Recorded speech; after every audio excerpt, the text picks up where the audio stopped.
Hi hello welcome back. ഇന്ന് നമുക്ക് അടിപൊളി ഒരു ക്യാരറ്റ് കേക്ക് തയ്യാറാക്കിയെടുക്കാം. പെർഫെക്റ്റ് റെസിപ്പിയാണ്. ഒരു 1 kg വെയിറ്റ് വരുന്നൊരു ക്യാരറ്റ് കേക്ക് നമുക്ക് എങ്ങനെ തയ്യാറാക്കിയെടുക്കാമെന്ന് കണ്ടാലോ. അതിനായിട്ട് നമുക്ക് ആദ്യം കുറച്ച് ക്യാരമൽ ഒന്ന് തയ്യാറാക്കിയെടുക്കാം. അതിനായിട്ട് നമുക്കൊരു പാനിലേക്ക് 250 ml കപ്പിൽ 1 കപ്പ് പഞ്ചസാര ചേർത്ത് കൊടുക്കാം. പഞ്ചസാര ചേർക്കുന്ന സമയത്ത് ഫ്ലെയിം കൂട്ടി തന്നെ വെച്ച് കൊടുക്കുക. ഈ സൈഡൊക്കെ ഒന്ന് നന്നായിട്ട് ഇങ്ങനെ മെൽറ്റായി വരുമ്പോൾ ഫ്ലെയിം കുറയ്ക്കുക. ഇനി നമുക്ക് മീഡിയം ഫ്ലെയിമിലിട്ട് ചെയ്താൽ മതി കേട്ടോ. ഇനി ഫ്ലെയിം കൂട്ടി വെച്ച് കഴിഞ്ഞാൽ കരിഞ്ഞു പോകും. സൈഡൊക്കെ ഒന്ന് മെൽറ്റായി തുടങ്ങുമ്പോൾ പഞ്ചസാര നന്നായിട്ടൊന്ന് മിക്സ് ചെയ്ത് കൊടുക്കുക. അപ്പോൾ ഇത് പെട്ടെന്ന് ഇതൊന്ന് മെൽറ്റായി വരും. പഞ്ചസാര മുഴുവനായിട്ട് മെൽറ്റായി കഴിയുമ്പോൾ ഇതിങ്ങനെ ഒരു സൈഡിൽ നിന്ന് ഇങ്ങനെ പതഞ്ഞ് പൊങ്ങി മുഴുവനായിട്ടും അങ്ങ് പതയും കേട്ടോ. അപ്പോൾ നമുക്കിതിലേക്ക് വെള്ളം ചേർത്ത് കൊടുക്കാവുന്നതാണ്. 1 കപ്പ് വെള്ളമാണ് ഞാനിപ്പോൾ ചേർക്കുന്നത്. സാധാ പച്ചവെള്ളമാണ് ഞാനിപ്പോൾ ചേർക്കുന്നത്.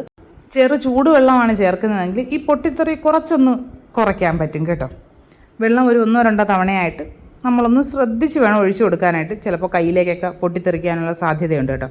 പിന്നെ ഈ വെള്ളം ഒഴിക്കുമ്പോൾ ഈ കാരമലായതെല്ലാം നന്നായിട്ടങ്ങ് കട്ടിയാവും. കുഴപ്പമില്ല. അത് നന്നായിട്ടൊന്ന് തിളച്ച് വരുമ്പോൾ അതങ്ങ് മെൽറ്റായിക്കോളും. ഇനി ഇതിലേക്ക് 2 കപ്പ് ഗ്രേറ്റഡ് ക്യാരറ്റാണ് ഞാൻ ചേർക്കുന്നത്. മീഡിയം സൈസിലുള്ള 3 ക്യാരറ്റ് പീൽ ചെയ്ത് അതിനെ ഒന്ന് ഗ്രേറ്റ് ചെയ്ത് ചേർക്കുന്നതാണ് കേട്ടോ. ഇനി ഇതിലേക്ക് റൈസിൻസ് ചേർത്ത് കൊടുക്കാം. ഒരു 1/4 കപ്പാണ് ചേർക്കുന്നത്. നിങ്ങൾക്ക് അതിൻ്റെ ടേസ്റ്റ് ഇഷ്ടമല്ലെങ്കിൽ ഒഴിവാക്കാവുന്നതാണ് കേട്ടോ.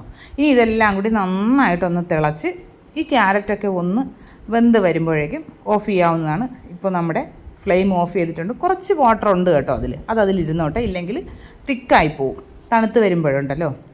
ഇനി നമുക്ക് 1 കപ്പ് പഞ്ചസാരയും 6 ഗ്രാമ്പുവും കൂടി നന്നായിട്ടൊന്ന് പൊടിച്ച് മാറ്റി വയ്ക്കാം. ഇനി ഡ്രൈ ഇൻഗ്രീഡിയൻസ് മിക്സ് ചെയ്യാം. ഒരു അരിപ്പയിലേക്ക് 2 കപ്പ് മൈദ, 2 teaspoon baking powder, 1/2 teaspoon baking soda, 1/4 teaspoon ഉപ്പ്, ഇത്രയും ചേർത്തിട്ട് നന്നായിട്ട് നമുക്കൊരു 3-4 തവണ ഒന്ന് അരിച്ച് മാറ്റി വയ്ക്കാവുന്നതാണ്.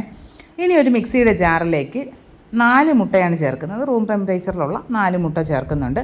അതിലേക്ക് 2 ടീസ്പൂൺ വാനില എസൻസ് കൂടി ചേർത്തിട്ട് ഒരു 30 സെക്കൻഡ് ഹൈ സ്പീഡിലിട്ട് നന്നായിട്ട് അടിച്ചെടുക്കണം. ഇനി നമുക്കിതിലേക്ക് പൊടിച്ചു വെച്ചിരിക്കുന്ന പഞ്ചസാരയുണ്ടല്ലോ അതിനെ ചേർത്ത് കൊടുത്ത് അതും നന്നായിട്ടൊന്ന് അടിച്ചെടുക്കുക. ഇനി ഇതിലേക്ക് 1 കപ്പ് സൺഫ്ലവർ ഓയിലാണ് ചേർക്കുന്നത്.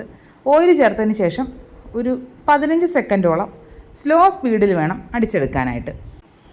അപ്പോഴേക്കും നമ്മുടെ ക്യാരമലെല്ലാം നന്നായിട്ട് ചൂടാറിയിട്ടുണ്ടാവും. അതിലേക്ക് നമ്മുടെ ഈ മുട്ടയുടെ മിക്സ് ഒഴിച്ചു കൊടുത്ത് നന്നായിട്ട് മിക്സ് ചെയ്യാം.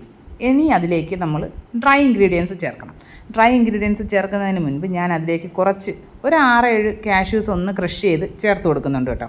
ഇനി നമുക്കിതിലേക്ക് ഒരു 2-3 തവണയായിട്ട് കുറേശ്ശെ ഈ മാവ് ചേർത്ത് മിക്സ് ചെയ്തെടുക്കാവുന്നതാണ്. ഒരു സൈഡിലേക്ക് വേണം മിക്സ് ചെയ്തെടുക്കാൻ, ഓവർ മിക്സ് ചെയ്യരുത്. ഇനി നമുക്ക് ഇതിനെ ഒരു പാത്രത്തിലേക്ക് മാറ്റി കൊടുക്കാവുന്നതാണ്. ഞാനിപ്പോൾ എടുക്കുന്നത് ഒരു 10 ഇഞ്ചിൻ്റെ ബേക്കിംഗ് ട്രേ ആണ് എടുക്കുന്നത്. അതിലേക്ക് കുറച്ച് ഓയിലൊന്ന് സ്പ്രെഡ് ചെയ്തതിന് ശേഷം കുറച്ച് മൈദ കൊണ്ട് ഒന്ന് ഡസ്റ്റ് ചെയ്തെടുത്തിട്ടുണ്ട്. ഇല്ലെങ്കിൽ ബട്ടർ പേപ്പർ വെച്ചാലും മതി. ഇനി ഇത് നന്നായിട്ട് ടാപ്പ് ചെയ്തതിന് ശേഷം അതിലേക്ക് കുറച്ച് കാഷ്യൂസ് കൂടെ ഒന്ന് വെച്ച് കൊടുത്തതിന് ശേഷം പ്രീ ഹീറ്റ് ചെയ്ത് വെച്ചിരിക്കുന്ന പാത്രത്തിലേക്ക് വെച്ച് കൊടുത്ത് മീഡിയം ഫ്ലെയിമിൽ 45 മിനിറ്റും അത് കഴിഞ്ഞ് ലോ ഫ്ലെയിമിൽ 15 മിനിറ്റും കൂടെ ആയപ്പോഴേക്കും നമ്മുടെ കേക്ക് റെഡിയായി കിട്ടിയിട്ടുണ്ട്.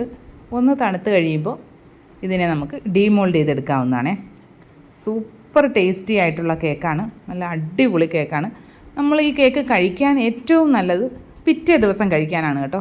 അടിപൊളി ടേസ്റ്റാണ്. പറ്റി പിടിക്കുന്ന പരിപാടിയോ ഒന്നുമില്ല കേട്ടോ. എല്ലാ കൂട്ടുകാരും ട്രൈ ചെയ്ത് നോക്കുക. വീഡിയോസൊക്കെ ഇഷ്ടമാകുന്നുണ്ടെങ്കിൽ ചാനൽ സബ്സ്ക്രൈബ് ചെയ്ത് സപ്പോർട്ട് ചെയ്യേണ്ടതാണ്. വീഡിയോസ് ലൈക്ക് ചെയ്യുക, കമൻറ്റ് ചെയ്യുക, ഷെയർ ചെയ്യുക. നമ്മുടെ ഈ കേക്ക് സെയിൽ ചെയ്യാനൊക്കെ നല്ല അടിപൊളിയാണ് കേട്ടോ. നല്ല പെർഫെക്റ്റ് ആയിട്ടുള്ള കേക്കാണ്. നല്ല സ്പോഞ്ചി ആയിട്ടുള്ള കേക്കാണ്.